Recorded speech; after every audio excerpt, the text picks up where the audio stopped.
السلام علیکم ورحمۃ اللہ وبرکاتہ۔ ان الحمد للہ نحمده ونستعینه ونستغفره ونعوذ باللہ من شرور انفسنا ومن سیئات اعمالنا من يهده الله فلا مضل له ومن يضلل فلا هادي له واشهد ان لا اله الا الله وحده لا شريك له واشهد ان محمدا عبده ورسوله اما بعد، اعوذ باللہ السمیع العلیم من الشیطان الرجیم۔ یا ایھا الذین آمنوا اتقوا اللہ حق تقاتہ ولا تموتن الا وانتم مسلمون۔ یا ایھا الناس اتقوا ربکم الذی خلقکم من نفس واحدہ وخلق منها زوجها وبث منہما رجالا کثیرا ونساء واتقوا اللہ الذی تساءلون به والارحام ان اللہ کان علیکم رقیبا۔ یا ایھا الذین آمنوا اتقوا اللہ وقولوا قولا سدیدا یصلح لکم اعمالکم ویغفر لکم ذنوبکم ومن يطع الله ورسوله فقد فاز فوزا عظيما۔ أما بعد فإن أصدق الحديث كتاب الله وخير الهدى هدى محمد صلى الله عليه وسلم وشر الأمور محدثاتها وكل محدثة بدعة وكل بدعة ضلالة وكل ضلالة في النار۔ أعوذ بالله السميع العليم من الشيطان الرجيم۔ ومن يشاقق الرسول من بعد ما تبين له الهدى ويتبع غير سبيل المؤمنين نوله ما تولى ونصره جهنم وساءت مصيرا۔ تمام تعریفیں اللہ وحدہ لا شریک لہ کے لیے جو کائنات کا خالق ہے، اور درود و سلام نازل ہو اللہ کے پیارے نبی جناب محمد رسول اللہ صلی اللہ علیہ وسلم کی ذات گرامی پر، جنہیں بشیر و نذیر بنا کر بھیجا گیا۔ مجلس کے صدر حضرت مولانا عبدالسلام صاحب سلفی حفظ اللہ، جو آپ کے درمیان تشریف لانے والے ہیں، اور یہاں تشریف فرما حضرت مولانا عبدالمعید صاحب مدنی حفظ اللہ، اس مجلس اور اس پروگرام کے روح رواں اور جامع مسجد ماسلہ کے امام و خطیب، اور حضرت مولانا عبدالواحد صاحب انور یوسفی حفظ اللہ، مؤلف کتب کثیرہ، اور یہاں تشریف فرما انتہائی گرامی قدر علماء کرام، قابل احترام حاضرین مجلس، خواتین ملت۔ اس وقت امت بڑے نازک حالات سے گزر رہی ہے، اور پوری دنیا میں امت مسلمہ کو بہت بڑے امتحان کا سامنا ہے۔ ہر طرف ایک بکھراؤ کی کیفیت ہے، الجھنیں طرح طرح کی ہیں، مسلمانوں میں باہمی فرقہ بندی اور جنگیں مختلف حوالوں سے جاری ہیں، اور اعدائے اسلام جو موقع کی تلاش میں رہتے ہیں وہ پوری طرح سے امت مسلمہ پر حاوی ہونے کی کوشش کر رہے ہیں، اور اس میں بہت حد تک انہیں کامیابی بھی مل رہی ہے۔ حضرات گرامی، یہ سب اللہ کے نبی صلی اللہ علیہ وسلم کی پیشین گوئی کی عین مطابق ہے کہ امت جب دین سے دور ہوگی، اس کے اندر اختلافات پیدا ہوں گے، فرقہ بازی کی کیفیت میں امت آ جائے گی، تو اس کے اندر وہن اور کمزوری پیدا ہوگی، اور جس کی بنیاد پہ سارے اعدائے اسلام اس پر پل پڑیں گے، اس کو اپنا لقمہ تر سمجھ لیں گے۔ اور اللہ کے نبی جناب محمد رسول اللہ صلی اللہ علیہ وسلم نے امت کو اس بات کی دعوت دی تھی کہ وہ اس اختلاف سے نکلنے کی کوشش کریں، اور اختلاف کبھی بھی کسی حال میں رحمت نہیں، ہمیشہ عذاب ہوتا ہے۔ اختلاف سے اسلام میں روکا گیا ہے، تفصیل میں جانے کا موقع نہیں ہے، صرف اشارہ کر رہا ہوں۔ اور اللہ کے نبی صلی اللہ علیہ وسلم نے لیکن بتایا کہ حالات ہوں گے، اختلافات پیدا ہوں گے۔ من یعش منکم بعدی فسیری اختلافا کثیرا، جو تم میں سے زندہ رہے گا اس کو بہت سارے اختلافات کا سامنا کرنا پڑے گا، تو اختلافات سے نکلنے کی کوشش کرو۔ نکلنے کا طریقہ یہ ہے کہ فعلیکم بسنتی وسنت الخلفاء الراشدین المہدیین، تو تم سب میری سنت کے ساتھ تمسک کرنا، اور خلفاء راشدین جو ہدایت یافتہ ہیں ان کے طور طریقے پر چلنا۔ اور یہ اختلاف سے نکلنے کا راستہ اللہ کے نبی صلی اللہ علیہ وسلم نے بتایا۔ حضرات گرامی، اہل حدیث کی دعوت اتنی ہی قدیم ہے جتنا قدیم اسلام ہے، کیونکہ اہل حدیث کی دعوت وہی ہے جو اسلام کی دعوت ہے۔ اسلام کی دعوت یہ ہے کہ ما آتاکم الرسول فخذوہ وما نہاکم عنہ فانتہوا، جو رسول تمہیں دے دیں وہ لے لو، اور جس بات سے روک دے اس سے رک جاؤ۔ اور اہل حدیث کی دعوت یہ ہے کہ فلا وربک لا یؤمنون حتی یحکموک فیما شجر بینہم ثم لا يجدوا في انفسهم حرجا مما قضيت ويسلموا تسلیما۔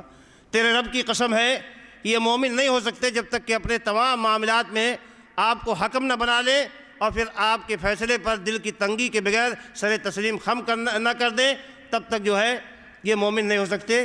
اور اہل حدیث کی دعوت یہ ہے کہ یا ایھا الذین آمنوا اطیعوا اللہ واطیعوا الرسول واولی الامر منکم فإن تنازعتم فی شیء فردوہ الی اللہ والرسول ان کنتم تؤمنون باللہ والیوم الآخر ذلک خیر واحسن تاویلا۔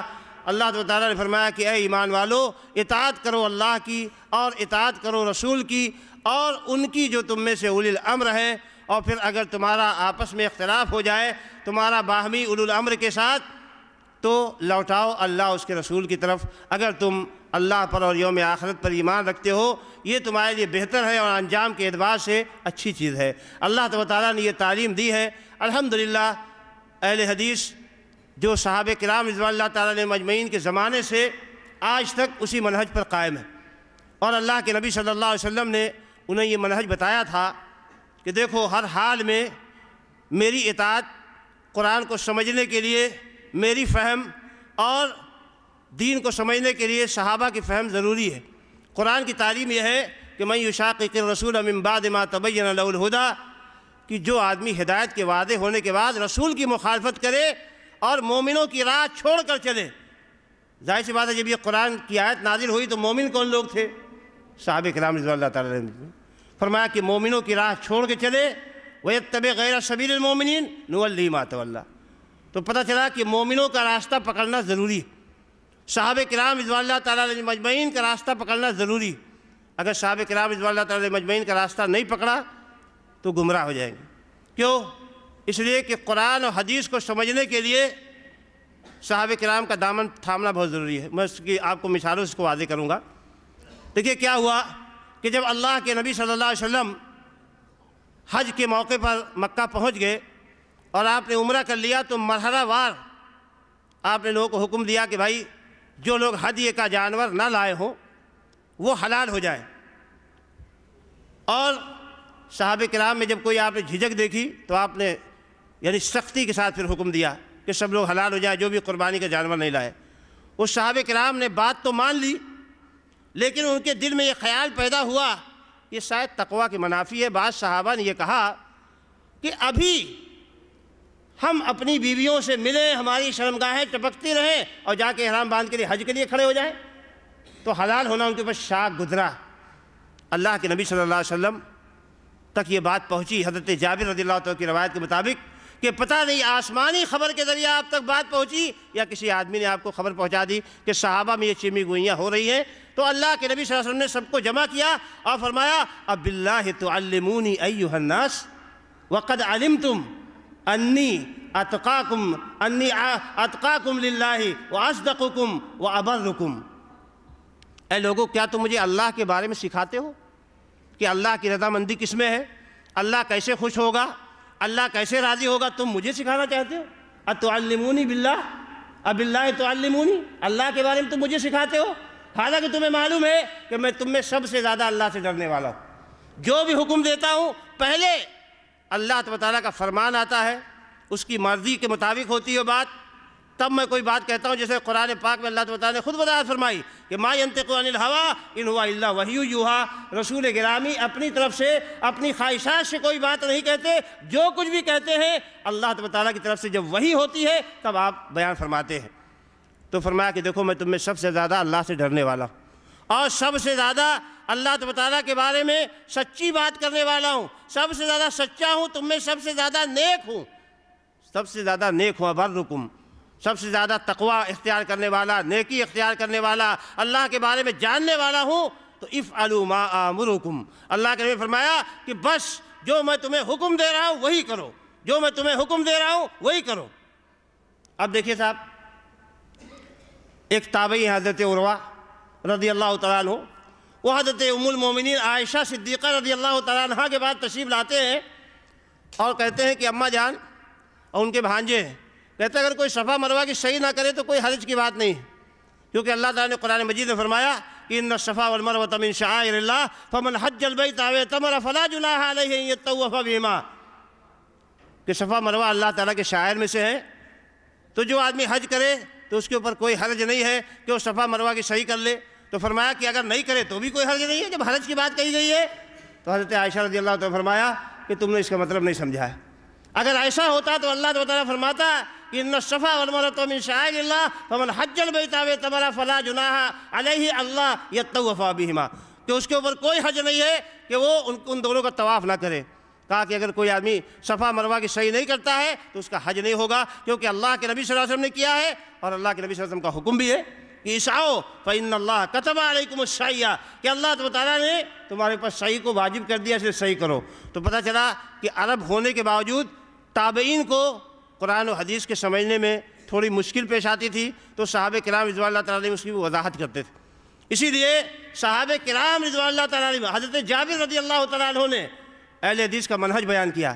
اہل حدیث کا منہج کیا ہے کہ رسول اللہ صلی اللہ علیہ وسلم بین اظہرنا، وہ بیان فرماتے ہیں کہ رسول اللہ صلی اللہ علیہ وسلم ہمارے درمیان تھے اور وعلیہ القرآن ینزل وہو یعرف تاویلہ، اور انہی پہ قرآن نازل ہوتا تھا اور وہی قرآن کی تفسیر کو سمجھتے تھے کہ قرآن کا مقصود کیا ہے۔ اللہ کے نبی صلی اللہ علیہ وسلم اچھی طرح اس کو سمجھتے تھے، اور فما عمل من شیء عملنا به، تو رسول نے جو کچھ کیا ہم نے وہی کام کیا، یعنی رسول نے جو ہدایت دی، جو حکم دیا، اس سے ہم سر منہ ہٹے نہیں۔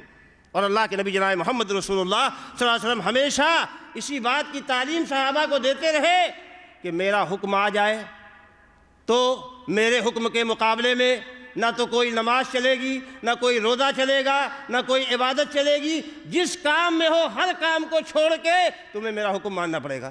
چنانچہ حضرت ابو سعید ابن معلہ رضی اللہ تعالیٰ عنہ کی اور حضرت ابی ابن کعب رضی اللہ دونوں کے ساتھ یہ معاملات پیش آئے کہ اللہ کے نبی صلی اللہ علیہ وسلم نے ان کو بلایا، کہا ابو سعید نماز پڑھ رہے تھے، جواب نہیں دیا۔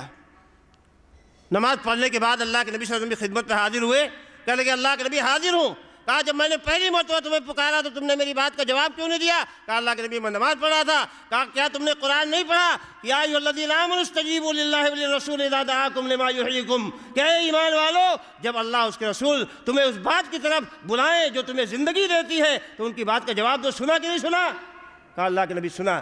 تو کہا پھر جواب دینا چاہیے تھا۔ کہا غلطی ہو گئی، آئندہ ایسی غلطی نہیں ہوگی۔ تو پتہ یہ چلا کہ اللہ کے نبی جس بات کا حکم دے وہ اللہ کی مرضی اور وہ عبادت، وہ ثواب کا ذریعہ، اور اللہ کے نبی صلی اللہ علیہ وسلم کے مقابلے میں چاہے جو بھی عبادت کھڑی کی جائے، چاہے جو بھی تقویٰ کا جھنڈا بلند کیا جائے، وہ اللہ تعالیٰ کے نزدیک ریجیکٹ ہے، مردود ہے، اللہ تعالیٰ اس کو کوئی قبول کرنے والا نہیں۔ اسی لیے اللہ کے نبی صلی اللہ علیہ وسلم اپنے ہر خطبے میں فرماتے تھے فَإِنَّ أَصْدَقَ الْحَدِيثِ کتاب اللہ، سب سے سچی بات اللہ کی کتاب ہے، وَخَيْرَ الْهُدَى هُدَى محمد صلی اللہ علیہ وسلم، اور سب سے بہترین طریقہ محمد صلی اللہ علیہ وسلم کا طریقہ ہے، اور کل محدثۃ بدعہ، ہر دین میں ہر وہ بات جو نہیں نکالی جائے بدعت ہے، ہر بدعت گمراہی ہے، اور گمراہی کا انجام جہنم ہے، آگ ہے۔ تو اہل حدیث کا منہج یہی ہے کہ کتاب و سنت کو ایسے مانا جائے جیسے صحابہ نے مانا۔ صحابہ نے کتاب و سنت کا جو مطلب سمجھا ہے وہی مطلب سمجھا جائے، اپنی طرف سے کوئی مطلب پیدا نہ کیا جائے، اپنے دماغ سے اپنی رائے سے کوئی مطلب پیدا نہ کیا جائے۔ اگر قرآن و سنت میں کوئی مسئلہ نیا آتا ہے، قرآن و سنت میں کوئی بات نہیں ہے، تو قرآن و سنت ہی کی تعلیم ہے کہ آدمی اجتہاد کرے گا جس کے بعد اجتہاد کی صلاحیت ہے۔ ہر آدمی اجتہاد نہیں کرے گا، علماء کرام جن کے پاس صلاحیت ہے وہ اجتہاد کریں گے، قرآن و سنت کی روشنی میں اجتہاد کریں گے اور اس کا جواب دیں گے۔ اور چونکہ اجتہاد کا دروازہ اللہ تعالیٰ نے کھولا ہے تو اس کو بند کرنے کا اختیار بھی اللہ تعالیٰ ہی کو ہے۔ وہ کوئی آدمی یہ کہے کہ فلاں سن میں اجتہاد کا دروازہ بند ہو گیا تو گویا اللہ پہ حکم لگا رہا ہے کہ اب اللہ تعالیٰ نعوذ باللہ من ذالک ایسے لوگوں کو پیدا کرنے سے قاصر ہو گیا ہے کہ جو اجتہاد کی صلاحیت سے محروم ہو گئے ہیں، نعوذ باللہ من ذالک۔ آپ دیکھیے کہ اللہ کے نبی صلی اللہ علیہ وسلم نے صحابہ کرام کو اور مسلمانوں کو یہ بتایا کہ اتنے فتنے پیدا ہوں گے، اختلافات پیدا ہوں گے، اختلاف سے نکلنے کا ذریعہ یہ ہے کہ خلفائے راشدین، میری اور خلفائے راشدین کی سنت کو تھام لینا۔ پھر بتایا کہ حضرت مہدی علیہ السلام آئیں گے، حضرت عیسیٰ علیہ السلام آئیں گے، اویس قرنی کے بارے میں آپ نے خبر دے دی کہ اویس قرنی آئیں گے، تو صحابہ سے کہا کہ ان سے دعا کرا لینا۔ یہ تمام باتیں آپ نے بتائیں، اور امت کا اتنا اہم ترین مسئلہ تھا کہ امت آج جیسا کہ یہ کہتے ہیں کہ چاروں ائمہ میں سے کسی کی تقلید واجب ہے، تو اتنی ساری خبر اللہ کے نبی صلی اللہ علیہ وسلم دے دیتے ہیں، کیا یہ نہیں بتا سکتے امت کو ساری مصیبتوں سے بچانے کا اگر یہی نسخہ ہے کہ چار ائمہ میں سے کسی ایک کی تقلید واجب ہے، تو اللہ کے نبی یہ بتا دیتے کہ بھائی 4 امام پیدا ہونے والے ہیں، ان چاروں میں سے کسی ایک کا دامن تھام لینا تاکہ کامیابی پا جاؤ، پھر اتنا اجمال رکھنے کی ضرورت کیا باقی رہ گئی جس کی وجہ سے مسلمان آج اتنے زیادہ ٹولیوں میں بٹے ہوئے۔ تو میرے بھائیوں، یہ ہر عقل مند آدمی اور ہر ذی شعور آدمی کے سمجھنے کی بات۔ اللہ کے نبی صلی اللہ علیہ وسلم نے ہماری رہنمائی کیا فرمائی؟ ترکت فیکم امرین لن تضلوا ما ان تمسکتم بہما کتاب اللہ و سنتی، کہ میں تمہارے درمیان 2 چیزیں چھوڑے جا رہا ہوں، اگر تم ان کو تھامے رہو گے تو گمراہ نہیں ہوگے، اور وہ کیا ہے؟ اللہ کی کتاب اور میری سنت۔ الحمدللہ اللہ کی کتاب موجود ہے، ہمیشہ رہنمائی کا کام کرتی رہی ہے، آج بھی کرتی ہے، اور اللہ کے نبی صلی اللہ علیہ وسلم کی سنتیں موجود ہیں، ہمیشہ رہنمائی کام کرتی رہی ہیں، آج بھی کرتی ہے الحمدللہ۔ اب آئیے دیکھیں کہ صحابہ کرام اور خلفائے راشدین کا مسلک کیا ہے۔ اس میں جو فرمایا کہ علیکم بسنتی و سنت الخلفاء الراشدین المہدیین، تو آپ بتائیے کہ کیا اس کا مطلب یہ ہے حدیث کا کہ اللہ کے نبی صلی اللہ علیہ وسلم کی سنت الگ ہے اور خلفائے راشدین اس کے مقابلے میں کوئی سنت کھڑی کی ہے؟ اگر آپ لوگ یہی مطلب سمجھتے ہیں تو یقیناً آپ نے اس حدیث کا بہت غلط مطلب سمجھا ہے۔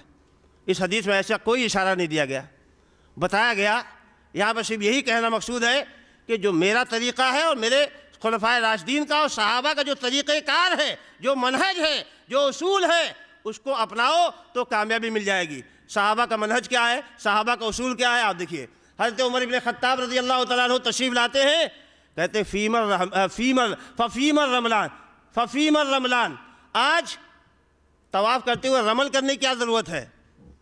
وَقَدْ أَتَّى اللَّهُ الْإِسْلَامَ وَنَفَى الْكُفْرَ وَأَهْلَهُ، جبکہ فیمر رملان والکشف عن المناکب، آج کندھا کھولنے کی اور حج میں رمل کرنے کی کیا ضرورت ہے؟ جبکہ اب کفر کا خاتمہ ہو گیا، مکہ میں دور دور تک کافر موجود نہیں ہیں، سارے کافر زیر ہو گئے، اسلام کو غلبہ مل گیا۔ یہ تو اللہ کے نبی صلی اللہ علیہ وسلم نے اس وقت کیا تھا کہ جب مکہ والے یہ سمجھ رہے تھے کہ مدینہ میں جا کے مہاجرین جو مدینہ گئے ہیں، مدینہ کے بخار نے ان کو توڑ دیا، وہ کمزور ہو گئے ہیں، تو اللہ کے نبی نے حکم دیا کہ ذرا ایسی چال چل کے بتاؤ کہ جس میں طاقت کا مظاہرہ ہو، اور ذرا اپنے کندھے بھی کھول دو کہ تمہارے سورماؤں کے بازوؤں کی مچھلیاں اجھلے، جب اچھلے تو ان کے کلیجے پہ سانپ لوٹ جائے اور یہ سمجھے کہ ابھی صحابہ میں کتنا دم خم ہے۔ تو یہ دکھانا تھا کفار مکہ کو، اب تو اس کو دکھانے کی ضرورت نہیں ہے۔ لیکن کیا کہتے ہیں عمر بن خطاب رضی اللہ تعالیٰ عنہ؟ نہیں، ہماری یہ مجال نہیں ہے کہ رسول نے جس کام کو جاری کیا اس کام کو ہم بند کر دیں، وہ کام ہوگا جو اللہ کے نبی جناب محمد رسول اللہ صلی اللہ علیہ وسلم نے کیا ہے۔ یہ عمر کی مجال نہیں ہے کہ اس کام کو اس پہ روک لگا دیں۔ یہ صحابہ کرام رضی اللہ تعالیٰ مجمعین کا منہج، اور یہی منہج آپ سارے خلفائے راشدین، حضرت ابوبکر صدیق رضی اللہ تعالیٰ سے لوگوں نے کتنا کہا کہ اسامہ کے لشکر کو روک دیجیے، وہ لشکر روانہ مت ہونے دیجیے، مدینے میں اتنا خطرہ ہے اور سارے عرب میں مشکلات پیدا ہو گئی ہیں، یہ لشکر چلا جائے گا تو بڑی پرابلم ہو جائے گی۔ کہا کہ ابن ابی قحافہ کی یہ مجال نہیں ہے کہ جس جھنڈے کو اللہ کے نبی نے لہرایا اور جس لشکر کو روانہ کیا وہ ابوبکر اس کو روک دے، ان کی مجال نہیں ہے۔ تو یہ سنت کی اتباع و پیروی نبی کائنات علیہ السلام کی، یہی صحابہ کرام نے ہم کو درس دیا ہے۔ چنانچہ حضرت عبداللہ ابن عباس رضی اللہ تعالیٰ عنہ کے پاس ایک آدمی مسئلہ پوچھنے آیا تو فرمایا کہ اللہ کے نبی صلی اللہ علیہ وسلم کا حکم یہ ہے۔ کہا کہ لیکن حضرت ابوبکر یا حضرت عمر رضی اللہ تعالیٰ عنہ یہ فرماتے ہیں، تو انہوں نے کہا کہ مجھے ڈر ہے کہ تم پر آسمان سے اخاف ان تمطر علیکم حجارۃ من السماء، مجھے ڈر ہے کہ آسمان سے تم پر پتھر برسے گا، کہ میں تمہیں رسول اللہ صلی اللہ علیہ وسلم کا حوالہ دیتا ہوں اور تم ان کے مقابلے میں حضرت صدیق اکبر و فاروق اعظم کو لے آتے ہو۔ تو پتہ چلا کہ رسول کے مقابلے میں کسی کو کھڑا کرنا یہ صحابہ کے منہج کے خلاف ہے، صحابہ کے طور طریقے کے خلاف ہے۔ میرے بھائیوں، یہی دعوت الحمدللہ اہل حدیث کی دعوت جو صحابہ کرام سے چلی آ رہی ہے، اور الحمدللہ آج تک وہی منہج ہے، اس میں سرے منہ کوئی انحراف نہیں ہے، کوئی تبدیلی نہیں ہے، عقیدے میں، احکام میں، اخلاقیات میں، تمام تزکیاتی مسائل میں قرآن و سنت صحابہ کے طریقے کے مطابق، یہی اہل حدیث کی دعوت ہے، یہی اہل حدیث کا منہج ہے، اور ان کی کتابیں اس کے لیے شاہد عدل ہیں۔ کبھی بھی آپ اٹھا کے ان کی کتابیں دیکھ سکتے ہیں، کہ وہ کسی بھی انسان کے لیے تعصب روا نہیں رکھتے۔ کوئی بڑا سے بڑا عالم اگر ان کی کوئی بات کہتا ہے اور قرآن و سنت کے خلاف ہو تو فوراً اس کی تردید کرتے ہیں۔ آپ دیکھیے کہ ہندوستان میں مولانا ثناء اللہ صاحب امرتسری رحمۃ اللہ علیہ اہل حدیثوں کے بہت بڑے عالم تھے، لیکن چند مسائل میں جب انہوں نے اپنی رائے کا اظہار کیا تو خود اہل حدیث کے بڑے بڑے علماء کھڑے ہوئے اور مولانا ثناء اللہ صاحب امرتسری کی برملا کتابوں میں، پرچوں میں اور اپنی تقریروں میں تردیدیں کی۔ آپ کہاں پائیں گے اس کو؟ الحمدللہ اہل حدیث دین کو ایک امانت سمجھتا ہے، اللہ تعالیٰ کی دی ہوئی ایک امانت، اور اس میں کسی کی غلطی کو دین سمجھ کے قبول کرنا وہ جائز نہیں سمجھتا ہے، امانت کے خلاف سمجھتا ہے۔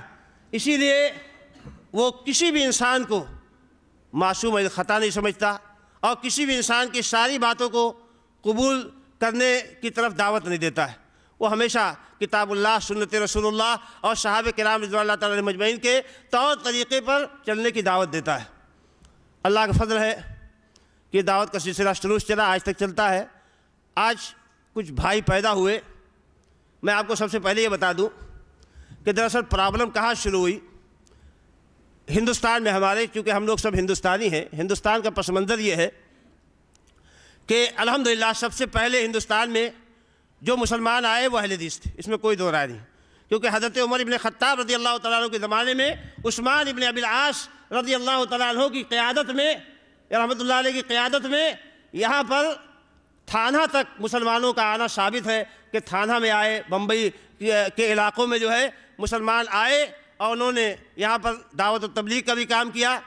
جہاں جاتے تھے مسلمان یہی کام کرتے تھے، اور اصلاً مسلمان جو ہے محمد ابن قاسم کے ساتھ بڑی تعداد میں سندھ میں آئے، اور سندھ میں جو مدرسے قائم ہوئے وہ کتاب و سنت کے مطابق تعلیم دیتے تھے۔ جگہ جگہ پر مسجدیں قائم کی گئیں، کتاب و سنت کے مطابق وہاں تعلیم ہوتی تھی۔ تاریخ اس کی شاہد عدل ہے، جب بھی آپ پرانی تاریخ اٹھا کے دیکھ لیجئے۔ لیکن بعد میں کیا ہوا کہ جو ہمارے اتر پردیش اور یہ جو علاقے ہیں جہاں پر اصل مسلمانوں کی حکومت اور شوکت قائم ہوئی، پھر وہیں سے سب جگہ بڑھی۔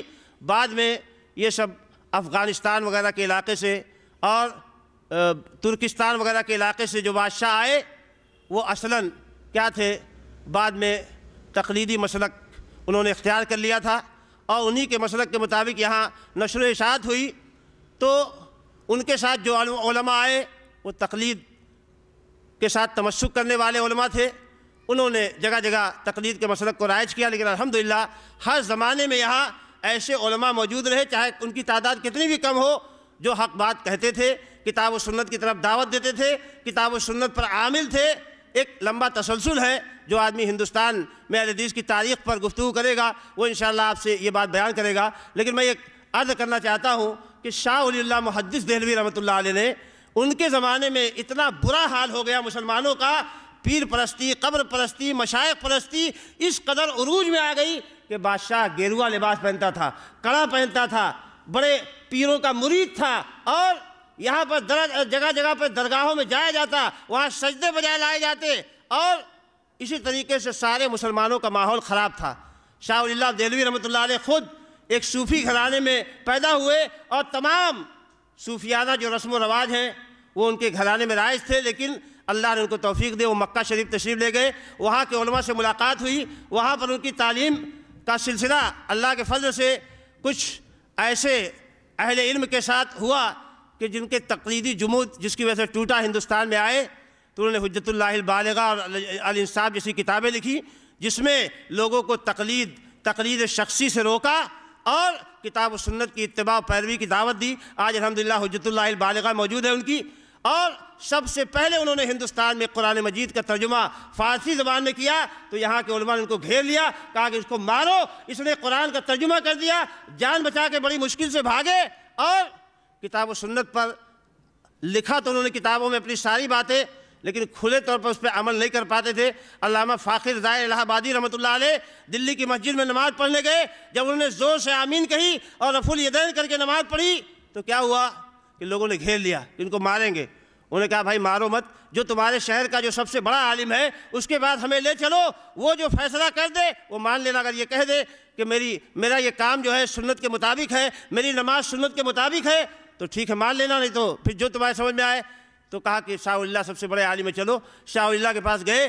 شاہ ولی اللہ نے کہا کہ ہاں یہ سنت کے مطابق نماز ہے۔ سب لوگ چلے گئے تو بعد میں انہوں نے پوچھا کہ جب سنت کے مطابق یہ نماز ہے تو آپ کیوں نہیں سنت کے مطابق نماز پڑھتے ہیں؟ آپ کب کھلیں گے؟ کہا اگر میں کھل گیا ہوتا تو آج تم کو بچاتا کون؟ تو شاہ ولی اللہ محدث دہلوی رحمۃ اللہ علیہ، یہ آج کی بات نہیں ہے، پرانے زمانے سے ہندوستان میں جب اہل حدیثیت کو فروغ حاصل ہوا تو پھر سب سے پہلے علی الاعلان جس نے کتاب و سنت کی تعلیمات پہ عمل کیا وہ انہی کے پوتے شاہ ولی اللہ محدث دہلوی رحمۃ اللہ علیہ کے مولانا اسماعیل دہلوی رحمۃ اللہ علیہ تھے۔ بلمنا انہوں نے آمین رفع الیدین کے ساتھ نمازیں پڑھی، کتاب و سنت کی طرف دعوت دی، توحید کا اعلان کیا، تقویۃ الایمان جیسی کتاب لکھی، اور پھر اس کے بعد سید احمد بریلوی رحمۃ اللہ علیہ کے ساتھ مل کے بالا کوٹ میں انہوں نے جنگ کی۔ انگریزوں کے خلاف سب سے پہلا مشن جو باقاعدہ جاری ہوا وہ الحمدللہ اہل حدیث علماء کے ذریعہ جاری ہوا، مولانا اسماعیل دہلوی رحمۃ اللہ علیہ، اور ان کے مارے جانے کے بعد ولایت علی صادق پوری اور یہ سب عظیم آباد پٹنہ کے اہل حدیث گھرانے تھے، اور پھر بنگال کے اہل حدیثوں نے اس تحریک کو زندہ رکھا اور بڑی بڑی قربانیاں اس سلسلے میں پیش کی۔ آج الحمدللہ جو اہل حدیثوں کو الزام دیتے ہیں کہ یہ انگریزوں نے ان کا لقب اہل حدیث رکھا ہے، یہ انگریزوں کے حامی تھے، انگریزوں نے ان کو کالا پانی بھیجا، پھانسی کی سزائیں دی، اور آج جو لوگ یہ اہل حدیثوں کو الزام دے رہے ہیں وہ کل انگریزوں کے جاسوس تھے جو اہل حدیثوں کی جاسوسی کیا کرتے تھے اور انگریزوں کے وظیفے دیا کرتے تھے۔ آج وہ چونکہ آج حکومت بدل چکی ہے، حالات بدل چکے ہیں، تو برملا آج بھی جو حکومتوں میں اہل حدیثوں کے خلاف سازشیں کرتے ہیں ان کو بدنام کرتے ہیں، اور آج اس حکومت کے خیر خواہ بنے ہوئے نظر آتے ہیں۔ ایسے اس زمانے میں وہ انگریزوں کے خیر خواہ تھے اور انگریزوں کے وظیفے لیتے تھے، انگریزوں کی نوکریاں کرتے تھے، جبکہ اہل حدیث پھانسیوں پہ چڑھائے جاتے تھے، ان کی گردنیں ماری جاتی تھیں اور ان کو جیل خانوں میں ڈال دیا جاتا تھا، سخت سزائیں دی جاتی تھیں۔ میرے بھائیوں، اللہ کا شکر ہے کہ اس قربانی کے نتیجے میں پورے ہندوستان میں ایک نیٹ ورک بنا جو کتاب و سنت کی تعلیم و دعوت کا نیٹ ورک تھا، اور یہ تیزی کے ساتھ پھیلنے لگا، اور اس میں سب سے بڑی رکاوٹ بہت افسوس کی بات ہے کہ ہمارے علماء دیوبند بن گئے۔ مولانا محمد قاسم صاحب نانوتوی رحمۃ اللہ علیہ، مولانا رشید احمد صاحب گنگوہی رحمۃ اللہ علیہ، جب ان لوگوں کی ملاقات جناب حاجی امداد اللہ مہاجر مکی صاحب سے ہوئی تو انہوں نے ان کا رخ پورے طور پر تصوف کی طرف موڑ دیا اور قبروں کے ساتھ ان کا تعلق جوڑ دیا گیا۔ اب آپ کو میں بتاؤں کہ ہندوستان میں صورتحال کیا ہے۔ خود حنفی علماء اور دیوبندی علماء اس بات کو پوری طرح محسوس کرتے رہے کہ تقلید کی جکڑ بندیاں کتنی خطرناک ہوتی ہیں اور انسان کو کتاب و سنت کے مقابلے میں کس طرح کھڑی کر دیتی ہیں۔ میں آپ کے سامنے حضرت مولانا اشرف علی تھانوی رحمۃ اللہ علیہ کا ایک حوالہ پیش کرتا ہوں جس کو مولانا صفدر صاحب نے اپنی کتاب میں نقل کیا ہے، الکلام المفید میں فتاوی امدادیہ کے حوالے سے۔ وہ لکھتے ہیں کہ مولانا اشرف علی تھانوی مرحوم نے فرمایا کہ بعض مقلدین نے اپنے امام کو معصوم عن الخطا و مصیب عجوباً مفروض الطاعہ تصور کر کے عزم بالجزم کیا کہ خواہ کیسی حدیث صحیح مخالف قول امام کے ہو اور مستند قول امام کا بجز قیاس امر دیگر نہ ہو، پھر بھی بہت سے علل اور خلل حدیث میں پیدا کر کے یا اس کی تعویل بعید کر کے حدیث کو رد کر دیں گے۔ ایسی تقلید حرام اور مصداق قوله تعالی اتخذوا احبارهم اور خلاف وصیت ائمہ محرومین ہے۔ آپ دیکھیے کہ خود مولانا اشرف علی تھانوی رحمۃ اللہ فرما رہے ہیں کہ مقلدوں میں ایک گروہ ایسا ہے کہ صحیح حدیث کی ہر اعتبار سے تعویل کرتا ہے اور صحیح حدیث کو رد کرنے کے لیے طرح طرح سے ہیلے حوالے تلاش کرتا ہے۔ میں آپ کو بتاؤں کہ حنفی مسلک کے اصولی کتابوں میں یہ بات لکھی ہوئی ہے کہ کل آیت تخالف مذہبنا فہی مؤولۃ او منسوخۃ فہی مؤولۃ او منسوخۃ وکذالک الحدیث، کہ جو بھی آیت ہمارے مسلک کے خلاف ہوگی وہ یا تو اس میں تعویل کی جائے گی یا اس کو منسوخ مان لیا جائے گا، اور اسی طرح حدیث کو بھی، یعنی قرآن و حدیث کو ٹال دیا جائے گا، مسلک کو نہیں ٹالا جائے گا۔ اس کی عملی مثال علامہ ناصر الدین البانی رحمۃ اللہ علیہ نے اباطیل ابی غدہ نام کی جو کتاب لکھی ہے اس میں حضرت ابو غدہ کے بارے میں، جو دیوبندیوں کے بہت محترم عالم ہیں، عرب عالم ہیں، جنہوں نے علماء دیوبند کی بہت ساری کتابوں پہ حاشیے چڑھائے ہیں اور ان کی تقریریں لکھی ہیں، بتاتے ہیں کہ ان سے کسی نے کہا کہ صاحب شراب سے دوا بنانے کے بارے میں آپ کا کیا خیال ہے؟ کہا کہ ہمارے مسلک میں اگر طبیب کوئی کہہ دیتا ہے، اگر اس پہ اعتماد ہو کہ اسی کے ذریعہ علاج ہے تو اس سے علاج جائز ہے۔ تو کہا کہ لیکن حدیث میں تو آیا ہے کہ شراب بیماری ہے، دوا نہیں بن سکتی، اس سے علاج نہیں کیا جا سکتا۔ کہا ہو سکتا ہے حدیث ضعیف۔ کہا کہ حدیث مسلم شریف میں ہے۔ کہا کہ ہم دیکھیں گے۔ کہا اچھا یہ بتائیے کہ اگر یہ بات ثابت ہو جائے کہ حدیث صحیح ہے تو آپ حدیث کو مانیں گے کہ مسلک کو مانیں گے؟ کہا نہیں، مسلک کو مانوں۔ آپ بتائیے۔ اور اس کو یہ مت سمجھیے کہ تنہا انہی کی بات ہے، بلکہ مختلف لوگوں کے یہاں یہ چیز بدرجہ عتم موجود ہے۔ اور مولانا محمود حسن صاحب دیوبندی رحمۃ اللہ علیہ، ان کا مجموعہ چھپا ہے تقریر ترمذی کے نام سے۔ آپ اس میں دیکھیے کہ اس میں انہوں نے خود اعتراف کیا ہے کہ خیار بیع کے مسئلے میں قال فی مسئلۃ خیار المجلس فالحاصل ان مسئلۃ الخیار من مہمات المسائل۔ میں ان کی عبارت پڑھ کے سنا رہا ہوں کہ حاصل یہ ہے کہ خیار کا مسئلہ اہم ترین مسائل میں سے ہے۔ وخالف ابو حنیفہ فی الجمہور وکثیر من المتقدمین والمتاخرین وصنفوا رسائل فی تردید مذہبی۔ اور امام ابو حنیفہ رحمۃ اللہ علیہ اس میں جمہور کی مخالفت کرتے ہیں، بہت سارے متقدمین اور متاخرین کی مخالفت کرتے ہیں، اور لوگوں نے ان کے مذہب کی تردید میں رسائل لکھے ہیں۔ اور رجح مولانا شاہ ولی اللہ المحدث دہلوی قدس سرہ فی رسائلہ مذہب الشافعی من جہت الاحادیث والنصوص۔ اور شاہ ولی اللہ محدث دہلوی رحمۃ اللہ علیہ نے اپنے رسالوں میں امام شافعی کے مذہب کو، امام شافعی کے مسلک کو احادیث اور نصوص کی روشنی میں ترجیح دی ہے۔ وَكَذَلِكَ قَالَ شَيْخُنَا مَدَّ ظِلُّهُ بِتَرْجِیحِ مَذْهَبِی۔ اور اسی طرح ہمارے شیخ نے بھی فرمایا کہ ترجیح امام شافعی کے مسلک کو حاصل ہے۔ وقال الحق والانصاف ان الترجیح للشافعی فی هذه المسألة۔ اور کہا کہ حق اور انصاف کا تقاضا بھی یہی ہے کہ ترجیح اس مسئلے میں امام شافعی کو حاصل ہو۔ وَنَحْنُ مُقَلِّدُونَ يَجِبُ عَلَيْنَا تَقْلِيدُ إِمَامِنَا أَبِي حَنِیفَہ۔ لیکن ہماری مجبوری یہ ہے کہ ہم اپنے امام ابو حنیفہ کے مقلد ہیں، ہم پر اپنے امام ابو حنیفہ کی تقلید واجب ہے۔ مطلب یہ ہے کہ حدیث بھی امام شافعی کی تائید کر رہی ہے اور دلائل امام شافعی کی تائید کر رہے ہیں، سارے محققین امام شافعی کی تائید میں ہیں، لیکن ہم اس کو اس لیے نہیں مانیں گے کہ ہم مقلد ہیں۔ وہ اہل حدیث اسی تقلید کا مخالف، وہ کہتا ہے کہ ایسی تقلید مت کیجیے۔ اور تقلید میں اتنا تشدد ہے کہ میں آپ کو بتاؤں کہ ابن نجیم جو بہت بڑے، جن کو ابو حنیفہ ثانی کہا جاتا ہے، وہ کہتے ہیں کہ دیکھو کوئی ذمی آدمی اگر نبی صلی اللہ علیہ وسلم گالی دیتا ہے تو ایک مسلمان کا دل اس بات کو مانتا ہے کہ حدیث کے مطابق اس کو قتل کر دیا جائے، لیکن چونکہ امام ابو حنیفہ رحمۃ اللہ علیہ کا مسلک یہ ہے کہ اس کو قتل نہیں کیا جائے گا، تو اس کے بارے میں کیا فرماتے ہیں؟ نام نفس المومن تمیل الی قول المخالف فی مسئلۃ السب۔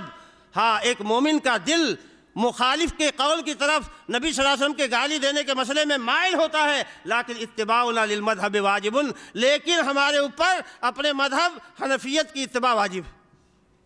آپ دیکھ لیجئے اس طرح کے نہ جانے کتنی مثالیں ہیں۔ اور پھر اس کے بعد تعصب کو اتنا فروغ دیا گیا کہ آپ دیکھیے کہ ایک صاحب ہے، کیا ہے ان کے باپ دادا سب، شرف الدین عیسیٰ ابن ابی بکر الملک المعظم، جنہوں نے امام محمد ابن حسن شیبانی کے الجامع الکبیر کی مفصوص شرح لکھی ہے، اور خطیب بغدادی کے رد میں السہم المصیب فی کبد الخطیب کے نام سے کتاب لکھی۔ ان کے باپ دادا سب امام شافعی رحمۃ اللہ علیہ کے مقلد تھے، مگر انہوں نے حنفی مذہب اختیار کر لیا تھا۔ ایک روز باپ نے پوچھا کہ جب تمہارا خاندان شافعی المذہب ہے تو تم نے مذہب حنفی کیوں اختیار کیا؟ تو انہوں نے برجستہ جواب ارشاد فرمایا، اترغبون ان یکون فیکم رجل واحد مسلم۔ کیا تم اس بات سے اعراض کرتے ہو کہ تم میں کوئی ایک آدمی مسلمان پیدا ہو جائے؟ یعنی مطلب یہ ہے کہ جب شافعی تھے تو کوئی مسلمان نہیں تھے، اب میں حنفی ہو گیا تو ایک آدمی مسلمان ہو گیا، تو تمہیں اعتراض ہے اس بات پہ؟ آپ تعصب کی جو تعلیم دی جاتی ہے۔ ایک اور حنفی حضرت قاضی محمد ابن موسیٰ متوفی 506 ہجری فرماتے ہیں، لو کان علی امر لاخذت الجزیۃ من الشافعیہ۔ اگر میرے پاس حکومت ہوتی تو میں شافعیوں سے جزیہ لیتا، یعنی ان کو غیر مسلم قرار دے کے ان سے جزیہ وصول کرتا۔ اور یہ ایسا نہیں ہے کہ خالی جو ہے زبانی جمع خرچ ہے، بلکہ انہوں نے عملی طور پر ایسا کیا۔ چنانچہ علامہ رشید رضا مصری المغنی کے شروع میں جو انہوں نے مقدمہ لکھا ہے، اس میں لکھتے ہیں کہ خود مجھ سے لوگوں نے بیان کیا، میں نے افغانیوں سے پوچھا کہ بھائی میں نے ایسا سنا ہے، کہاں تک یہ بات صحیح ہے کہ ایک آدمی نماز پڑھ رہا تھا اور جب وہ امام کے پیچھے سورہ فاتحہ پڑھ رہا تھا اور رفع الیدین کرتا تھا تو ایک حنفی آدمی نے اتنے زور سے جما کے اس کے سینے پہ مکہ مارا کہ وہ بیچارہ گر گیا، گر کے تڑپنے لگا۔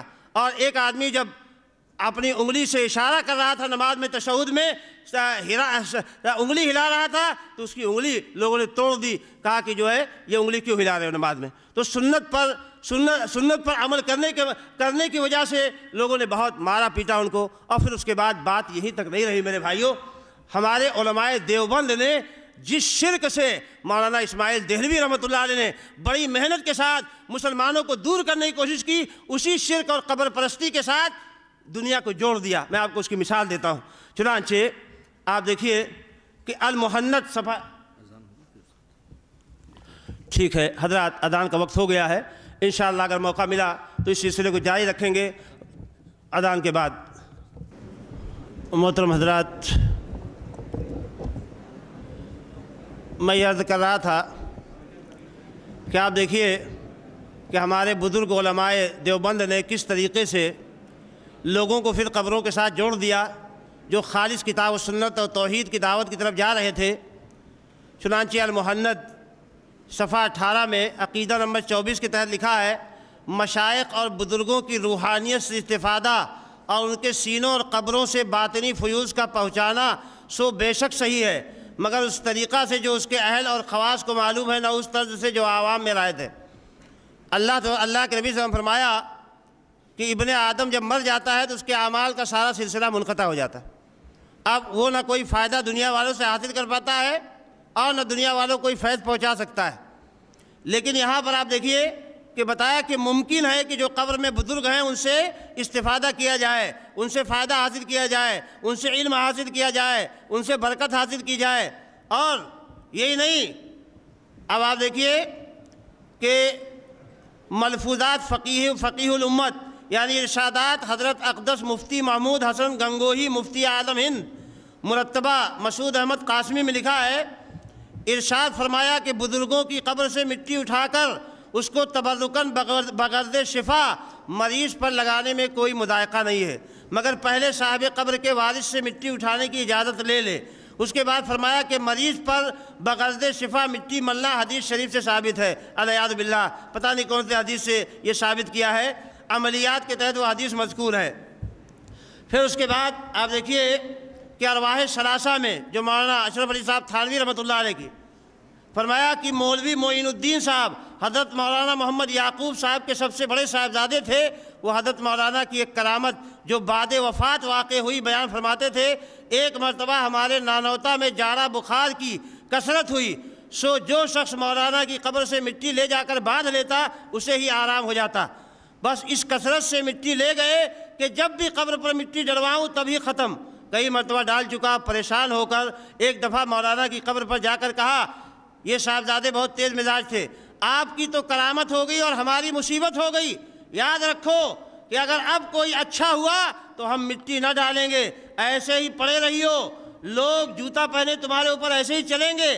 بس اسی دن سے پھر کسی کو آرام نہیں ہوا، جیسے شہرت آرام کی ہوئی تھی ویسے یہ شہرت ہو گئی کہ اب آرام نہیں ہوتا، پھر لوگوں نے مٹی لے جانا بند کر دیا۔ کیا اس پہ کوئی تبصرے کی ضرورت ہے کہ کس طرح انہوں نے اپنے عوام اور پبلک کو قبروں کے ساتھ جوڑا ہے؟ کیا کوئی بریلوی اس سے زیادہ کچھ کام کرتا ہے؟ میرے بھائیوں، انہی تعویذ گنڈوں میں، اور آپ کو بتاؤں کہ تعویذ گنڈوں کے جو نسخے ہمارے بریلوی علماء کرام لکھتے تھے وہ سب آپ دیکھیے کہ نسخہ محبت لکھا ہوا تذکرۃ الرشید میں کہ کسی سے محبت کرنا ہو تو کیا وظیفہ پڑھنا چاہیے۔ آپ دیکھیے حب کے لیے ایک بار آپ نے یہ عمل ارشاد فرمایا کہ بسم اللہ صلی اللہ پسر محمد ہاتھ تیل منہ چکنا بیٹھوں سر ڈھاؤ ٹھک باندھوں ٹھاکر باندھوں سگرا گاؤں میرا جمن جتی یوں کہیں منموہن میرا ناؤں بحق لا الہ الا اللہ محمد رسول اللہ صلی اللہ علیہ وسلم 41 بار پڑھ کر عطر پر دم کرے اور اس عطر کو دونوں انگوٹھوں کے ناخن پر لگا کر اپنی ابروؤں پر پھیر لے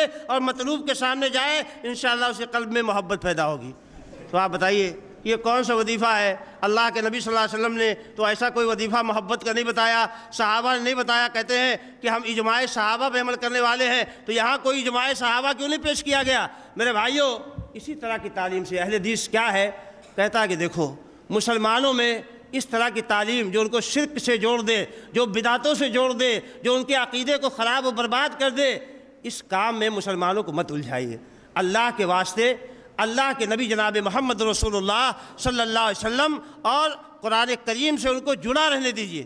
اب یہ غلط فہمی یہ پھیلائی جاتی ہے کہ اہل حدیث ائمہ کا مخالف ہے، ائمہ کا گستاخ ہے، کہتا ہے کہ ہر آدمی قرآن و حدیث کھول کے۔ الحمدللہ اہل حدیث تو سارے ائمہ کا احترام کرتا ہے اور ائمہ کی باتوں ہی کو پھیلاتا ہے۔ آپ بتائیے کہ امام شافعی رحمۃ اللہ علیہ سے کے سامنے حدیث پیش کی گئی، آپ نے پوچھا کسی نے مسئلہ تو آپ نے حدیث پیش کی، تو کسی نے کہا کہ کیا آپ اس حدیث پہ عمل کرتے ہیں؟ آپ اتنے غصہ ہوئے، کہنے لگے کہ کیا تم نے مجھے کسی گرجا گھر سے باہر آتے ہوئے دیکھا؟ میرے اوپر کوئی جنیو لگا ہوا دیکھا؟ آپ نے زنار باندھے ہوئے دیکھا؟ کس کی مجال ہے کہ آمنہ کی جگر گوشے کی بات آئے اور وہ اس کو مانے نہیں اور پھر مسلمان بھی رہے؟ اے لوگوں گواہ رہو کہ جس دن شافعی کوئی حدیث پیش کرے اور اس کو نہ مانے تو گواہ رہو کہ اس دن شافعی پاگل ہو گئے، یہ مان لینا کہ شافعی پاگل ہو گئے۔ امام شافعی رحمۃ اللہ علیہ تو اتنے برملا فرماتے ہیں کہ حدیث پہ عمل کرنا ضروری ہے، اور امام ابو حنیفہ رحمۃ اللہ علیہ کیا فرماتے ہیں؟ امام ابو حنیفہ رحمۃ اللہ علیہ اپنے شاگرد حضرت امام یوسف سے مخاطب کر کے فرماتے ہیں وَيْحَكَ يَا أَبَا وَيْحَكَ يَا يَعْقُوب لَا تَكْتُبْ كُلَّ مَا تَسْمَعُ مِنِّي فَإِنَّمَا أَنَا بَشَرٌ أَقُولُ الْقَوْلَ الْيَوْمَ وَأَرْجِعُ عَنْهُ غَدًا، کہ اے یعقوب، اے ابو یوسف، میری ہر بات مت لکھا کرو، میں ایک انسان ہوں، آج کوئی بات کہتا ہوں کل اس سے رجوع کر لیتا ہوں، اور میں جب مجھے کوئی دلیل مل جاتی ہے تو گویا اس کو مان لیتا ہوں۔ یہی وجہ ہے کہ آپ دیکھ لیجئے کہ آپ کہتے ہو کہ ائمہ کی تقلید ضروری ہے اور بڑے بڑے علماء جو ہے تقلید کرتے رہے۔ میں کہتا ہوں کہ امام ابو یوسف رحمۃ اللہ علیہ، امام محمد رحمۃ اللہ علیہ نے، جو امام ابو حنیفہ رحمۃ اللہ علیہ کے بڑے برگزیدہ شاگرد تھے، اور ادھر امام شافعی رحمۃ اللہ علیہ کے شاگردوں کو دیکھ لیجئے، امام احمد بن حنبل رحمۃ اللہ علیہ کے شاگردوں کو دیکھ لیجئے، ایک بھی جو ہے تقلید کا قائل نہیں تھا، سارے جو ہے اجتہاد کرتے تھے۔ اسی لیے ثلث مذہب میں امام ابو یوسف نے اور امام محمد نے، یا بعض لوگوں کے مطابق نصف مذہب میں، اپنے امام ابو حنیفہ رحمۃ اللہ علیہ سے اختلاف کیا۔ یہ اختلاف کیا تقلید کی دلیل؟ باقاعدہ ان کا مسلک، مثال کے طور پر امام محمد کا، امام ابو حنیفہ رحمۃ اللہ علیہ کے ہاں استسقاء صرف دعا ہے، نماز نہیں استسقاء کی، لیکن امام محمد رحمۃ اللہ علیہ فرماتے ہیں نہیں، ہمارے ہاں استسقاء کی نماز ہے، مجھے حدیث ملی ہے اس لیے میں اس پہ عمل کرتا ہوں۔ اور امام ابو یوسف رحمۃ اللہ علیہ، ابو حنیفہ رحمۃ اللہ علیہ کے ہاں آٹھ جو ہے رتل ہے، اور امام مالک رحمۃ اللہ علیہ کے ہاں 5 رتل ہے۔ تو انہوں نے، امام ابو یوسف رحمۃ اللہ علیہ فرمایا کہ مدینہ جب میں گیا تو انہوں نے جن پر میں بھروسہ کرتا ہوں نکال کے دکھایا، تو اللہ کے نبی صلی اللہ علیہ وسلم کا جو رتل تھا وہ 5 رتل تھا، تو میں اسی کو مانتا ہوں۔ یعنی اپنے امام جو 8 رتل کی بات کرتے ہیں، سا کے بارے میں اس کو نہیں مانتا۔ امام ابو یوسف رحمۃ اللہ علیہ، امام محمد رحمۃ اللہ علیہ انہوں نے، اور اسحاق ابن یوسف بلخی جو ائمہ حنفیہ میں شمار ہوتے ہیں، وہ باقاعدہ رفع الیدین کر کے نماز پڑھتے تھے۔ لیکن بعد میں کیا ہوا؟ لوگوں نے جو ہے اس روش کو بدل دیا۔ ہم کس بات کے مخالف ہیں؟ ہم اس بات کے مخالف نہیں ہیں کہ کوئی آدمی ائمہ سے استفادہ کرے، امام ابو حنیفہ رحمۃ اللہ استفادہ کرے، امام مالک سے، امام شافعی سے، امام احمد بن حنبل رحمۃ اللہ علیہ سے استفادہ کرنا اور ان کے علم سے فائدہ اٹھانا، یہ کبھی ہمارے یہاں الحمدللہ منع نہیں رہا، اور سب سے زیادہ فائدہ اٹھانے والے ہم ہیں۔ اور یہ جو کہتے ہیں کہ اہل حدیث قیاس کے قائل نہیں، اجتہاد کے قائل نہیں، یہ جھوٹی بات۔ اہل حدیث اس قیاس اور اجتہاد کے مخالف ہیں جو قرآن و سنت کے مقابلے میں کھڑا کیا جائے۔ جب قرآن کا نص موجود ہو، جب حدیث موجود ہو، تو وہاں قیاس نہیں ہے، وہاں کسی کی رائے نہیں چلے گی۔ اور جو اجماع کا دعویٰ کیا جاتا ہے، مثال کے طور پر یہ کہتے ہیں کہ تراویح پر اجماع ہو گیا کہ 20 رکعت تراویح ہے، میں کہتا ہوں کہ اجماع کی بات تو چھوڑ دو، جہاں سے آپ شروع کرتے ہو کہ حضرت عمر ابن خطاب نے 20 رکعت تراویح کا حکم دیا تھا، آج تک ساری علماء، ساری دنیا حنفیت مل کر یہ ثابت نہیں کر سکی کہ حضرت عمر رضی اللہ عنہ نے 20 رکعت تراویح کا حکم دیا تھا۔ آج تک اس بات کو آپ ثابت نہیں کر پائے، تو اجماع کی بات کہاں کرتے ہیں؟ جو اصل ہے اسی کو آپ ثابت نہیں کر پاتے ہیں۔ ضعیف روایتیں اور ایسی روایتیں جن کا کوئی اعتبار نہیں ہے، صحیح روایتوں کے مقابلے میں لاتے ہیں۔ حضرت عمر رضی اللہ تعالیٰ کی موطا امام مالک میں روایت ہے کہ انہوں نے ابی بن کعب اور تمیم داری کو 11 رکعت نماز پڑھانے کا حکم دیا تھا، وتر کے ساتھ 11 رکعت پڑھائیں۔ دراصل دیکھیے میں آپ کو بتاؤں کہ معاملہ کیا ہے۔ دیوبند کے بہت بڑے محدث اعظم علامہ انور شاہ کشمیری ہیں، جو یہ کہا کرتے تھے میں نے ہندوستان میں حنفیت کو اتنا مستحکم کر دیا ہے کہ 100 سال تک وہ ہلائے نہیں ہلے گی۔ کوئی ہلا نہیں سکے گا۔ حنفیت اتنی مستحکم ہو گئی، اور حقیقت میں انہوں نے حنفیت کے لیے بہت کام کیا، لیکن آپ دیکھیے کہ کبھی کبھی تنہائی میں دل کتنا کچوکے لگاتا ہے، کتنی تکلیف ہوتی ہے اپنے ہی کاموں پر۔ آپ دیکھیے مفتی محمد شفیع جو علماء دیوبند کے بہت بڑے عالم ہیں، وہ لکھتے ہیں کہ قادیان کے جلسہ کے موقع پر نماز فجر کے وقت حاضر ہوا تو دیکھا کہ حضرت کاشمیری صاحب سر پکڑے مغموم بیٹھے ہیں، سر پکڑے مغموم بیٹھے ہیں۔ میں نے پوچھا حضرت کیسا مزاج ہے؟ کہا ہاں ٹھیک نہیں، ٹھیک ہی ہے میاں، مزاج کیا پوچھتے ہو، عمر ضائع کر دی۔ میں نے عرض کیا حضرت آپ کی ساری عمر علم کی خدمت میں، دین کی اشاعت میں گزری ہے، ہزاروں آپ کے شاگرد علماء ہیں، مشاہیر ہیں جو آپ سے مستفید ہوئے اور خدمت دین میں لگے ہوئے ہیں، آپ کی عمر اگر ضائع ہوئی تو پھر کس کی عمر کام میں لگی؟ فرمایا میں تمہیں صحیح کہتا ہوں، عمر ضائع کر دی۔ میں نے عرض کیا حضرت بات کیا ہے؟ فرمایا ہماری عمر کا، ہماری تقریروں کا، ہماری ساری قد و کاوش کا خلاصہ یہ رہا ہے کہ دوسرے مسلکوں پر حنفیت کی ترجیح قائم کر دیں، امام ابو حنیفہ کے مسائل کے دلائل تلاش کریں اور دوسرے ائمہ کے مسائل پر آپ کے مسلک کی ترجیح ثابت کریں۔ یہ رہا ہے محور ہماری کوششوں کا، تقریروں کا اور علمی زندگی کا۔ اب غور کرتا ہوں تو دیکھتا ہوں کہ کس چیز میں عمر برباد کی۔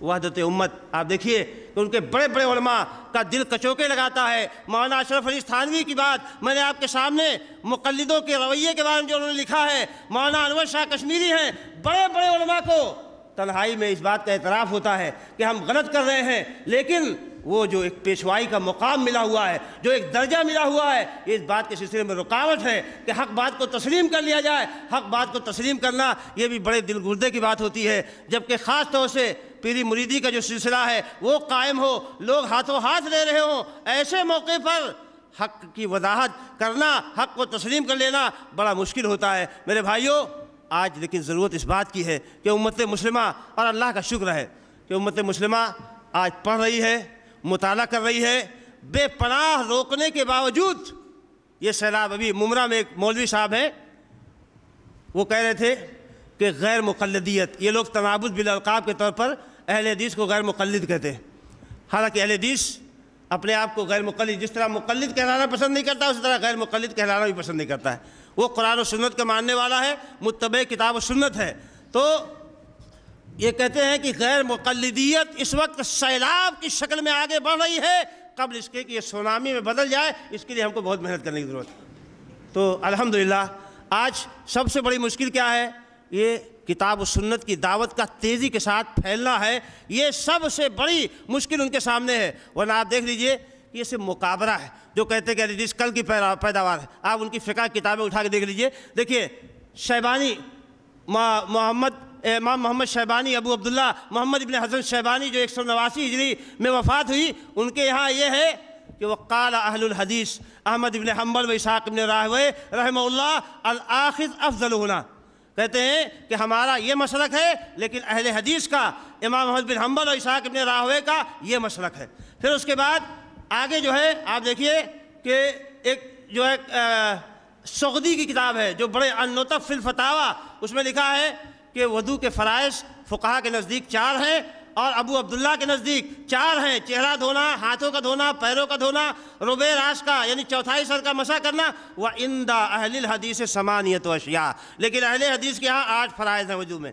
آپ دیکھیے کہ حنفی فقہ کی معتبر کتابیں ہیں جس میں باقاعدہ، اور پھر اس کے بعد ایک جگہ فرمایا کہ جو چیزیں نماز میں منع ہیں، کہا کہ والخامسۃ عشرہ، 15ویں چیز جو ہمارے مسلک میں منع ہے، تحریک الاصابع فی التشہد کما یصنع اہل الحدیث، نماز میں تشہد میں انگلی کا ہلانا جیسا کہ اہل حدیث لوگ ہلاتے ہیں، منع ہے۔ فقہ کی مشہور کتاب میں لکھا ہوا اسی کتاب میں النطف فی الفتاوی میں، اور فرمایا کہ السادسۃ عشرہ، 16ویں چیز التسلیم من احد الجانبین، صرف ایک طرف سلام پھیرنا، جو یہ بھی سنت سے ثابت ہے۔ آپ صفت صلاۃ النبی علامہ البانی کو اٹھا کے دیکھیے، اس میں باقاعدہ حدیث سے ثابت کیا ہے کہ کبھی کبھی اللہ کے نبی صلی اللہ علیہ وسلم وغیرہ سے یہ بھی ثابت ہے کہ ایک ہی طرف سلام پھیرنے پر اکتفا کر لیا گیا۔ یہاں بیان فرمایا کہ 16واں مسئلہ کہ صرف ایک طرف سلام کرنے پر اکتفا کرنا، کما یفعلہ اہل الحدیث، جیسا کہ اہل حدیث لوگ کرتے ہیں۔ اور سرخسی جو احناف کے بہت بڑے عالم گزرے ہیں، ان کی کتاب المبسوط میں لکھا ہے کہ عندنا المضمضۃ والاستنشاق فرضان فی الجنابۃ سنتان فی الوضوء، کہ ہمارے ہاں کلی کرنا اور ناک میں پانی چڑھانا دونوں جنابت میں فرض ہیں، وضو میں سنت ہیں۔ وقال الشافعی رضی اللہ تعالیٰ عنہ سنتان فیہما، کہ ان دونوں میں سنت ہے۔ امام شافعی نے فرمایا وقال اہل الحدیث فرضان فیہما، اور اہل حدیث کا مسلک یہ ہے کہ دونوں میں فرض ہیں۔ اسی طریقے سے اور بہت سارے پوری کتاب فقہ کی بھری ہوئی ہے۔ میں آخری بات آپ کو سنا کے اپنی بات ختم کرنے پہ آ رہا ہوں، کیونکہ نماز بھی پڑھنا ہے۔ رد المختار جو در مختار کا حاشیہ ہے، ابن عابدین جو بہت مشہور حنفی عالم ہیں، وہ اپنی کتاب میں لکھتے ہیں کہ حکیا ان رجلا من اصحاب ابی حنیفہ خطب الی رجل من اصحاب الحدیث، کہ بیان کیا جاتا ہے کہ ایک حنفی نے ایک اہل حدیث کی لڑکی کو پیغام دیا ابو بکر جوزجانی کے زمانے میں، تو انہوں نے انکار کیا کہ میں شادی نہیں کروں گا یہاں تک کہ تم اپنا حنفی مذہب چھوڑ دو اور اہل حدیث کے مذہب پر آ جاؤ۔ فاتحہ خلف الامام فیقرؤ خلف الامام، فاتحہ خلف الامام پڑھو، ویرفع یدیہ عند الانحطاط، اور رکوع میں جاتے ہوئے رفع الیدین کرو، تب جو ہے میں تمہاری اپنی لڑکی کی شادی تمہارے ساتھ کروں گا۔ اور اسی طریقے سے تو کہتے ہیں کہ اس نے یہ مسلک قبول کر لیا، فزوجہ، تو اس نے شادی کر دی۔ میں کہتا ہوں یہ جو بھی بات ہو، اس کی جو بھی حقیقت ہو، لیکن یہ دیکھیے کہ اہل حدیث باقاعدہ یہ نہیں کہ خالی حدیث کو جمع کرنے والے روایت، جیسے لوگ کہتے ہیں کہ اہل حدیث کا جو کتاب میں ذکر آتا ہے وہ روایتوں کو جمع کرنے والے، حدیث کو پڑھنے والے ہیں، ان کا کوئی مسلک کے طور پر نہیں۔ آپ دیکھیے کہ حنفی فقہ کی کتابیں اہل حدیث کو مسلک کے طور پر ماننے سے بھری ہوئی، کہ اہل حدیث باقاعدہ ایک مسلک ہے جو کتاب و سنت پر چلنے والے ہیں، اور اہل حدیث اور اہل رائے باقاعدہ شاہ ولی اللہ محدث دہلوی رحمۃ اللہ نے تو باقاعدہ فصل قائم کی ہے، طویل اس پہ بحث کی ہے، اور ثابت کیا ہے کہ اہل حدیث اور خود حنفی عالم مولانا عبدالحی صاحب لکھنوی فرماتے ہیں کہ مجھے سب سے زیادہ اور سب سے اچھا مسلک جو لگتا ہے وہ محدثین کا مسلک لگتا ہے۔ پتہ چلا کہ محدثین کا اپنا ایک مسلک ہے، اہل حدیث کا اپنا ایک مسلک ہے، اصحاب الحدیث کا اپنا ایک مسلک ہے، اور مسلک کیا ہے؟ وہی مسلک ہے جو صحابہ کا ہے، وہی طریقہ ہے جو صحابہ کا طریقہ ہے، کہ کتاب و سنت پر چلا جائے اور خالص اتباع کتاب و سنت کے راستے پر رہا جائے، کسی کی تقلید نہیں، توحید میں کوئی خلل نہیں، اور عقیدہ منہج تمام چیزوں میں ہمارے لیے کتاب و سنت کافی ہیں۔ ہم اس بات کی تفریق نہیں کرتے کہ عقیدے میں فلاں کی تقلید کریں گے اور عقیدے میں تقلید نہیں کریں گے، فروعات میں تقلید کریں گے۔ اس لیے آپ دیکھ لیجئے سارے دیوبندیوں سے پوچھ لیجئے کہ عقیدے میں آپ کس کے مقلد ہیں، کہیں گے نہیں ہم عقیدے مقلد نہیں ہیں، ہم پیروی کرتے ہیں امام ماتریدی کی اور ابو الحسن اشعری کی۔ امام ابو حنیفہ کو نہیں مانتے عقیدے میں، امام ابو حنیفہ احکام و فروعات میں تو معتبر ہیں، وہاں تقلید واجب ہے، اور عقیدے میں امام ابو حنیفہ معتبر نہیں ہے۔ اسی لیے امام ابو حنیفہ کے عقیدے کے خلاف، امام ابو حنیفہ کا عقیدہ یہ ہے کہ اللہ عرش پہ ہے، آسمان میں ہے، اور اگر کوئی آدمی یہ کہے کہ میں یہ مانتا ہوں کہ اللہ عرش پر ہے لیکن مجھے یہ معلوم نہیں ہے کہ عرش آسمان میں ہے کہ زمین میں ہے، تو وہ کافر ہو جائے گا۔ لیکن آج آپ کسی بھی دیوبندی عالم سے اور مقلد علماء سے پوچھئے کہ اللہ کہاں ہے تو کہیں گے اللہ ہر جگہ موجود ہے۔ آپ بتائیے اپنے اماموں کے جو عقیدے ہیں ان عقیدوں پر بھی قائم نہیں ہے۔ اماموں کے عقیدے، امام ابو حنیفہ وسیلے کے قائل تھے، کہیں آپ جا کے دیکھ لیجیے جو نمازوں میں دعا کرتے ہیں کہ اللہ کے رسول کے صدقے میں، حسن حسین کے صدقے میں، خدیجہ کے صدقے میں، فاطمہ کے صدقے میں، یہ صرف بریلوی نہیں دیوبندی علماء بھی ایسی دعائیں کرتے ہیں۔ آپ دیکھ لیجیے جائیے امام ابو حنیفہ کتنے سخت ہیں توسل کے مسئلے میں، ذرا اٹھا کے دیکھ لیجیے۔ عقیدے میں جو امام صاحب معتبر نہیں ہے وہ جو ہے فروعات میں بڑے ان کی بات کو ماننا واجب قرار دیا جاتا ہے۔ میرے بھائیوں یہ تفریق کہاں سے آئی؟ قرآن و سنت میں ایسی کوئی تفریق نہیں۔ ہمارے امام جو امام اعظم ہیں وہ صرف محمد رسول اللہ صلی اللہ علیہ وسلم ہے۔ عقیدے میں بھی ان کا مسلک چلتا ہے، احکام میں بھی ان کا مسلک چلتا ہے، اخلاق میں بھی ان کا مسلک چلتا ہے، اور یہی مسلک کامیابی کی ضمانت ہے۔ ہماری دعوت یہی ہے کہ تمام تعصبات کو بالائے طاق رکھتے ہوئے اور تمام اختلافات کو بالائے طاق رکھتے ہوئے اور اختلافات کو ختم کرنے کا وہی ذریعہ ہے جو اللہ نے بتایا ہے کہ جب تمہارا آپس میں اختلاف ہو تو اللہ اس کے رسول کی طرف لوٹاؤ، اللہ اس کے رسول کی طرف لوٹاؤ، یہ مت کہو۔ اسی لیے مفتی محمد شفیع نے فرمایا جو بہت بڑے حنفی عالم ہیں، اس میں تو کوئی حرج نہیں ہے کہ آدمی حنفی ہو جائے، لیکن اللہ کے واسطے حدیث کو حنفی بنانے کی کوشش مت کرو۔ تو ہمارا یہی کہنا ہے کہ حدیث کو حنفی شافعی مت بناؤ، حدیث کو حدیث رہنے دو، قرآن کو قرآن رہنے دو اور اس کو حنفی شافعی بنا کے مسلمانوں میں تفریق مت پیدا کرو، جھگڑے مت پیدا کرو، اپنی طاقت کے زام میں، اپنے کثرت کے زام میں ظلم و زیادتی مت کرو۔ اللہ تعالیٰ عادل ہے، اللہ منصف ہے، تمہارے ظلم کو دیکھ رہا ہے، ظلم زیادہ دن تک نہیں چلتا ہے۔ اور اس میں کمزوری کس کی ہے؟ سارے مسلمانوں کی، ملت اسلامیہ کی۔ اور پھر اللہ کی راہ میں آپ رکاوٹ بن رہے ہیں، کتاب و سنت کی راہ میں آپ حائل ہو رہے ہیں۔ یہ کتنا بڑا جرم ہے، کتنا بڑا گناہ عظیم ہے۔ میرے بھائیوں، یہ جو آ رہے ہیں الحمدللہ کتاب و سنت کی طرف، ان کو آنے دیجئے۔ کم از کم اگر آپ خود نہیں آتے ہیں تو ان کو آنے دیجئے کتاب و سنت کے راستے پر۔ کم سے کم آپ اگر شر اپنا روکے رکھیں گے تو اتنا بڑا گناہ آپ کو نہیں ہوگا جتنا بڑا ابھی حق کے سامنے بند باندھنے پر جتنا آپ تلے ہوئے ہیں، جتنی آپ کی کوششیں ہو رہی ہیں۔ آج آپ دیکھ لیجئے کہ کارنر میٹنگیں ہو رہی ہیں، دیوبند میں اجلاس بلائے جا رہے ہیں، بڑے بڑے شہروں میں اجلاس بلائے جا رہے ہیں، سب خالی ایک ایجنڈا، کیا نام کیا ہے؟ تحفظ سنت۔ اور اس میں تقریریں کیا ہوتی ہیں؟ غیر مقلد ایسا ہے، غیر مقلد یہ کر رہا ہے، غیر مقلد سے اتنی مشکل ہے، غیر مقلد ہمارے لیے پرابلم کھڑی کر رہا ہے، ہماری مسجدوں میں پرابلم کھڑی کر رہا ہے، یہ کر رہا ہے، وہ کر رہا ہے۔ پوری تقریر، 10 تقریر اگر ہوگی تو اس میں کوئی بھی سنت کی اہمیت کے بارے میں نہیں ہوگی، کتاب اللہ کی اہمیت کے بارے میں نہیں ہوگی۔ سارے جو ہے اہل حدیثوں کے خلاف تہمت لگانے میں، بھڑاس نکالنے میں اور ان کو برا بھلا کہنے میں پوری تقریریں سب ضائع ہو جاتی ہیں۔ اور یہی نہیں، اب تو سعودی حکومت کے خلاف بھی، کہ وہاں ایک سلفی حکومت جس معنی میں بھی، جس حد تک بھی قائم ہے، آج اس کے خلاف بھی باقاعدہ دل میں بھرا ہوا ہے غصہ، بھڑاس پورے طریقے سے نکال رہے ہیں، طرح طرح کی تہمتیں لگا رہے ہیں اور ہر کام جو ہتھ کنڈا اپنا سکتے وہ کر رہے ہیں۔ اللہ کے بندو، جیسا کہ ہمارے مولانا نے فرمایا، اہل حدیث کا وتیرہ الحمدللہ کسی کو گالی دینا نہیں، کسی کو برا بھلا کہنا نہیں، کسی پہ تہمت لگانا نہیں ہے، حوالوں کے ساتھ، دلائل کے ساتھ باتیں کرتے ہیں۔ کتاب و سنت ہمارا منہج ہے، صحابہ کرام کے طور طریقے پہ چلتے ہیں، تمام ائمہ کا احترام کرتے ہیں، ائمہ سے استفادہ کرتے ہیں اور جو امت کے ہاں اجماعی مسائل ہیں الحمدللہ اس کو مانتے ہیں۔ اس میں البتہ اجماع کے جو غلط دعوے کیے جاتے ہیں ان دعووں کو ہم نہیں مانتے ہیں، اور ائمہ سے بھی جہاں غلطیاں ہوئی ہیں ان غلطیوں کو ہم تسلیم نہیں کرتے ہیں، وہاں ان کا احترام کے باوجود ان کی آراء کو چھوڑ دیتے ہیں اور خود ائمہ کی تعلیم کے مطابق یہ بات ہے۔ تو اللہ سے دعا ہے کہ اللہ تعالیٰ ہمیں دین کی صحیح سمجھ عطا فرمائے، جب تک دنیا میں زندہ رکھے، ایمان پہ زندہ رکھے، اللہ اس کے رسول کی محبت پر زندہ رکھے، صحابہ کے طریقے پر زندہ رکھے۔ جو ہمارا خاتمہ ہو تو ایمان پہ خاتمہ ہو، اللہ اس کے رسول کی محبت پہ خاتمہ ہو، صحابہ کے طریقے پہ خاتمہ ہو۔ اقول قولی ھذا واستغفر اللہ لی ولکم ولسائر المسلمین من کل ذنب، صلی اللہ تعالیٰ نبینا محمد۔